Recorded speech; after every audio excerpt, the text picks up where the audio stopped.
Hello student, स्वागत है सबका आज के सेशन में। आज हम एक्सरसाइज 10.2 में क्वेश्चन नंबर 11 का देखने वाले हैं। ध्यान से समझिएगा सवाल हमारा क्या कह रहा है। क्वेश्चन नंबर 11 देखने वाले हैं। और जिसने प्रीवियस क्लासेस नहीं देखी हैं, सवाल नहीं देखे हैं, प्लेलिस्ट चैप्टर वाइज अवेलेबल है चैनल पर, जाके आप चेकआउट कर सकते हैं। सवाल 11 कह रहा है शो दैट द वेक्टर्स। एक वेक्टर दे रखा है 2 i cap minus 3 j cap plus का 4 k कैप, और दूसरा वेक्टर दे रखा है माइनस का 4 i कैप प्लस का 6 j कैप और माइनस का 8 k कैप। ये दोनों वेक्टर्स की हमसे बात करी जा रही है और क्या कह रहा है कि ये कोलीनियर है। मान लिया हमारे पास ए वेक्टर ये है और कोई बी वेक्टर हमारे पास में ये है। इन दोनों को हमें क्या करना है, कोलीनियर करना है। अब मैंने आपको बताया था कोलीनियर की कंडीशन क्या होती है भाई, ए वेक्टर बराबर हमारे पास क्या होता है, plus minus lambda b vector के बराबर होता है। ये रिलेशन होता है, कोलीनियरिटी दिखाता है।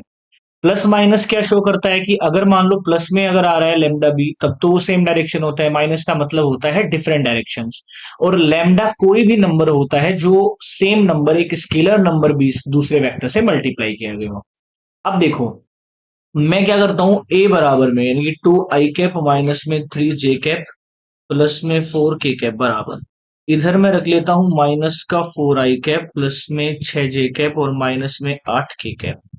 अभी देखो, आप ध्यान से देखिए, ए वेक्टर और प्लस में हमें क्या चाहिए, प्लस माइनस में लेमडा कोई नंबर निकालना है, कॉमन लेना है, और बी सेम आ जाए, ए और बी। तो इस पूरे में मैं दो कॉमन ले सकता हूं और माइनस का दो भी ले सकता हूं। उससे क्या होगा, 2 i कैप तो पॉजिटिव आ जाएगा, 3 j कैप नेगेटिव आ जाएगा और प्लस का 4 k कैप पॉजिटिव आ जाएगा। इस साइड में भी आप देखिए, 2 i कैप है, माइनस का 3 j है, प्लस का 4 k है। अब आप इसको देखिए और इस वाले को देखिए, दोनों सेम है। और बाहर मल्टीप्लाई किससे हो रहा है, माइनस लेमडा से। माइनस लेमडा का मतलब होता है अपोजिट डायरेक्शन में रहे होंगे ए और बी। बट ये कोलिनियर हो गए हैं क्योंकि हमने हमारी कंडीशन क्या निकल के आ गई, ए बराबर माइनस का लेमडा बी आ गया है। और मैंने आपको पहले बताया था कि ए बराबर प्लस माइनस लेमडा बी होना चाहिए, या तो प्लस होना चाहिए माइनस होना चाहिए। तो हेंस हम क्या कह सकते हैं, वेक्टर ए और वेक्टर बी क्या है, कोलिनियर वेक्टर्स हैं। चलिए आगे चलते हैं क्वेश्चन नंबर 12 में। ध्यान से देखिएगा।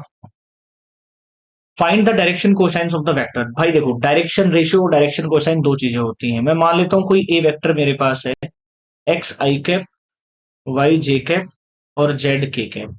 एक तो इसका होता है डायरेक्शन रेशियोज। ठीक है, ध्यान दीजिएगा, डायरेक्शन रेशियो जो होता है, मैं रिकॉल करवा देता हूँ।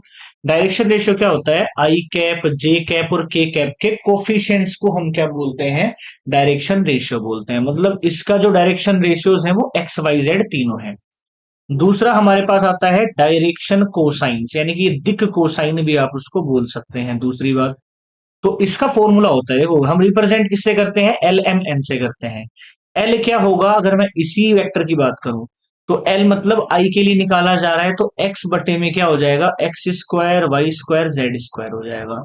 एम हमारे पास क्या हो जाएगा, वाई, यानी कि वाई के लिए निकाला जा रहा है, तो वाई अपोन में नीचे क्या आ जाएगा, y square x square z square. और एन हमारे पास क्या आ जाएगा भाई, जेड के लिए निकाल रहे हैं तो जेड ऊपर आ जाएगा बस, y square plus z square.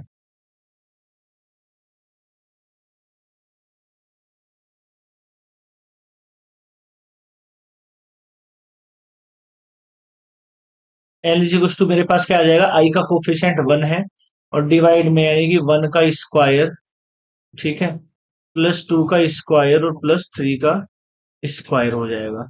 तो एल मेरे पास क्या आएगा, 1/3 3 3 9, नौ 4 13 और 1 14, 1/√14 मेरे पास आ जाएगा। सिंपल सी बात है। ऐसे ही अगर मैं m निकालूंगा तो 2 बटे में मेरे पास क्या आ जाएगा, नीचे तो सेम ही रहेगा √14।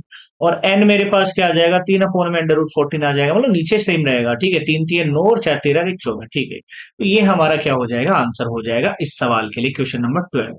तो जब भी डायरेक्शन रेशियो पूछे जाते हैं, डायरेक्शन कोसाइन पूछे जाते हैं, आप बहुत आराम से इनको कर सकते हैं। आई होप ये दोनों सवाल आपको समझ में आए होंगे बहुत अच्छे से।